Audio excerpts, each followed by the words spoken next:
Hello, welcome to Welcome back. blackpeople.com. All right, I'm Pastor T. Roy. And I am the first American Duchess. Oh man, I tell you, Black History. What a Black History. Golly, man, I tell you, it's How all on us. appropriate for blackpeople.com to talk Yeah, about Black. history. We right? were not gonna let this pass without doing some Black History stuff because that's what we're about, right? Yes, so So- let's first thing we're gonna do, we're gonna address the elephant in the room. Yeah. I know y'all used to seeing me with hats, but you know, as a Duchess, I can wear fascinators too. They're much more. Oh, so that's not a hat. This is not a hat. This Oh. is not a hat. This is a I fascinator. thought that was. Why do you Oh. call it fascinating? Because it's fascinating. Okay, we got that out of the Okay. way. Now, I am Okay. still going to wear Okay. my hats, but today I decided to be different with the hair and the fascinator. But we're not here to talk Alright. about that. But We're don't here to she talk look? about. Don't she looks gorgeous? Thank you. Still got the pearls out. So let's go ahead and talk Alright. about what we're going to talk about today. Hey, that's it. We're here to talk about topics that's, dealing with our Black history. Absolutely. So I will tell you one thing right now. Oh, man. That one thing that's plaguing our community or our nationality is, or our ethnicity is mental health, okay? Mental health, okay. Yeah, so every once in a while I get to read and research and get things of that Okay. sort. So one thing I discovered is that, well, we already knew that Black people make up 13.7% Okay. of the United United States States, population, okay? Yeah. And so within that 13.7%, I found that 16%, which is way more than 13.7%, has had some kind of mental illness. Oh, wow. Okay. Right. So Dealt with, they okay. did the calculations for me. That's Okay. 7.1 million people have had some kind of mental illness. Wow. And I was like, oh my God, I know I've already talked about depression before, but I'm going to talk about it again because So- that's the one that's most prevalent. You got a question? So my question is this: what is the real issue in our community? Is it being diagnosed or not going to be diagnosed, or the stereotypes that? What's really the problem in our community when it comes down to mental illness? Is it just that we're not going to the doctor for mental illness, or we just don't know what it is? We're not educated. What's the issue? So if I were to answer that question, I would say it's all of the above, really. Oh, okay. Different people have different reasons why they never go and seek help with depression. Some of them think, oh, I'm not depressed, I'm just a Okay. little sad. Okay. And I will tell you like this, if you a little sad, it is growing, and you've been like that for at least 2 weeks, that's Okay. called major depression disorder, MDD, and you need to get some help because the deeper you go into it, the harder it is for people like me, therapists and psychologists, To get 'em and to get them out. But how long though? So, because I don't know. Okay, because everybody gets depressed, right? I would say, yeah, everybody everyone's- experiences it. Yeah. So, what is there is there days that is it 2 days that you are concerned? 3 days? 2 weeks, just like I Two- said, oh. major depression disorder. That's when it gets major, okay? So you can get depressed. And then I will tell you like That this. means consistently 2 weeks. Consistently, Okay. 2 weeks, you're in a funk, you're in a blue haze, and you just like, You oh. can't. Just like you can't go to work. You stay in the house. Some of them are functional depressive. They have the depression and they're functional with it. Oh, okay. They will go to work. They will eat. Okay. They will have the sexual intercourse. They will Okay. address their children, but But because still they're depressed. hiding, they are hiding it, Oh. and on the inside they're dying. Okay. Those are the people I worry about the most because we don't know what's going on with you. You're smiling, you're laughing, you're dancing, and then next thing we know, we attended a funeral. Okay. No, Okay. no, say something. Y'all, it is nothing wrong with being depressed. As a therapist, psychiatrist, doctor, lawyer, even the people who are celebrities, they go Right. through depression too. Right. There's nothing Right. wrong with it. Do you know that there's a such thing as called anaclinic depression, where a Okay. 2-month-old baby or an infant has depression? 2 months. How You do- haven't. You've been on the earth 2 Hold up. months, and now you depressed. Hold up. 2 months? 2 months. How did you know? It happens because they have they don't grow correctly. Oh, They have a failure to wow. thrive. They stop eating. Wow. They cry all the time. Okay. This happens to Ooh. babies, My if I'm not goodness. mistaken, a lot of babies who don't have that caregiver.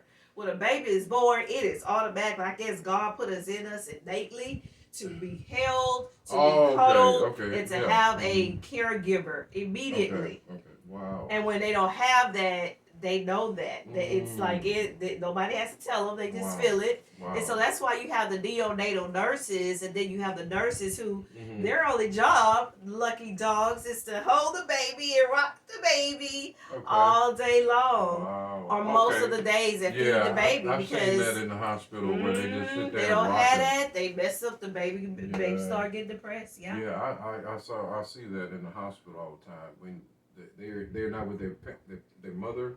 They be rocking them in the thing. Okay. Yeah, and sometimes it's not that the mother abandoned them. The mother is just not feeling well. Sometimes she has postpartum depression. She don't want nothing from pregnancy. from Right? pregnancy. I've Their heard about hormones that. leave that I baby, heard leave about that that. woman. When they leave that baby, Yeah. that she don't want nothing to do with that baby. I heard about that. Yeah, that's a strange thing. That Yeah, it is. Yeah.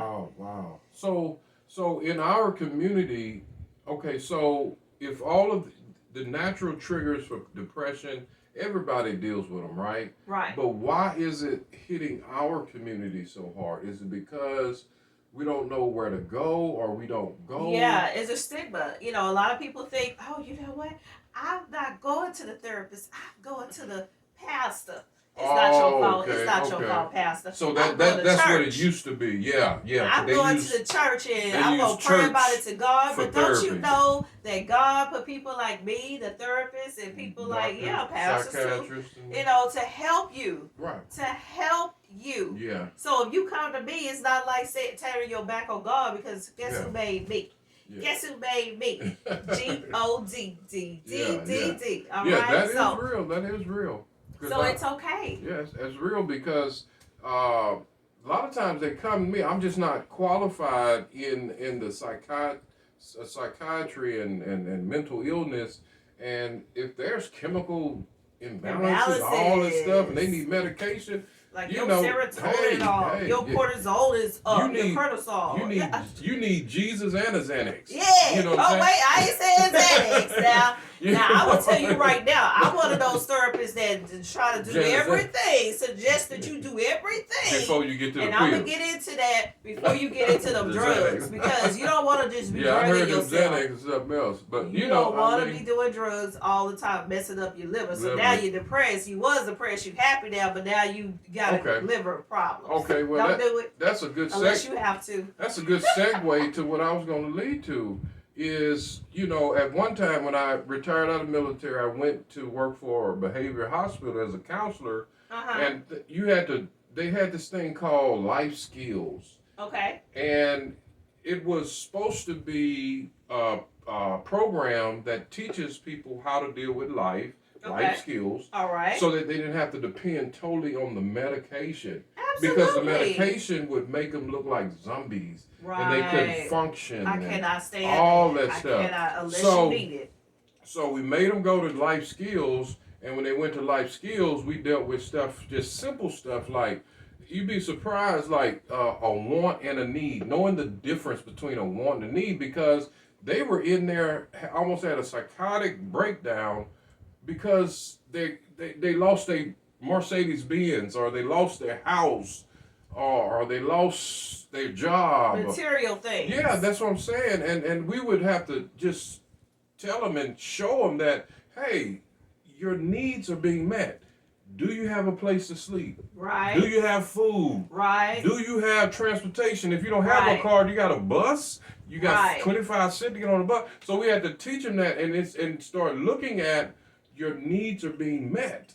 And they had to learn that. And when they learned that, the pressures of life, because life ain't going to stop just because you stop. Because you having a psychotic breakdown. No. It don't work that way. It's going to keep on It going. will run you over. That's right. It's going So I'm glad you talked about, you know, the needs and the wants, because as a therapist, a lot of them like, well, what does a therapist do? They don't do anything but ask you questions and things of that sort. Well, some therapists do that, but me personally, so he talked about, you know, somebody lost their Mercedes, and I know, oh Lord, I know that had to hurt. I know it had to hurt. But what is a good therapist, and no, I'm not taking any clients, will do is say, okay, so yeah, so you lost your Mercedes. I get it. You know, there's something that you worked hard for, you wanted it, and it's gone. But see, what you do have is you have transportation. You have a little change to get on that bus to go to that job to earn some more money to get a new Mercedes if you want to. And if you don't want that Mercedes, you can get a Bentley, whatever. Okay, so now what we're going to do is we're going to help you plan. I don't give you the plan. You tell me what you need to do, okay? And we're going to write it down. I type it up and I give it to them. I said, put it on your wall. I just help them come up with their own plan that they already have in their head. I'm not putting anything in your head. And the problem is they so so busy having a psychotic break, they can't even get to the pen and the paper. They don't think they can live. They like, oh, my husband left me. Okay, get another one. You know, girlfriend, it's like 100 of my somebody. You know, but I'm not